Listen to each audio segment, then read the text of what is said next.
നല്ല കുറുകിയ ചാറോടുകൂടി അടിപൊളി ഒരു ചെമ്മീൻ കറി ഉണ്ടാക്കിയാലോ. അപ്പോൾ നമുക്ക് ആദ്യം ഒരു മൺചട്ടിയിൽ കുറച്ച് വെളിച്ചെണ്ണ ഒഴിക്കാം. എണ്ണ ചൂടാകുമ്പോൾ ചെറിയുള്ളി അരിഞ്ഞത് ചേർത്ത് കൊടുക്കാം.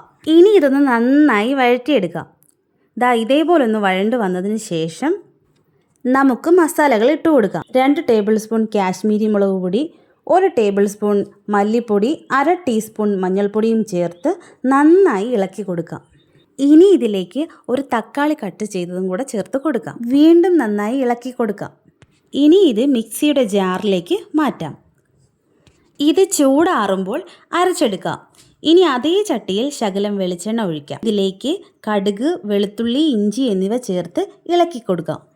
ഇതൊന്ന് കളർ മാറി വരുമ്പോൾ കറിവേപ്പില ഇട്ട് കൊടുക്കാം. ഇതിലേക്ക് നമ്മൾ അരച്ച് വെച്ച മസാലക്കൂട്ട് ഒഴിച്ചു കൊടുക്കാം. ഇനി ഇതിൻ്റെ കൂടെ ശകലം പുളിവെള്ളം കൂടി ചേർക്കാം. ശകലം ഉപ്പും കൂടി ചേർത്ത് നന്നായിട്ട് യോജിപ്പിച്ച് കൊടുക്കാം. ഇതെല്ലാം കൂടി ഒന്ന് തിളച്ച് വന്നതിന് ശേഷം ചെമ്മീൻ ചേർത്ത് കൊടുക്കാം. ഇതെല്ലാം കൂടി ഒന്ന് മിക്സ് ചെയ്ത് കൊടുക്കാം. ഒരു 10 മിനിറ്റ് അടച്ചു വെച്ച് തിളപ്പിച്ചെടുക്കാം. അപ്പോൾ നന്നായി തിളച്ച് വന്നിട്ടുണ്ട്.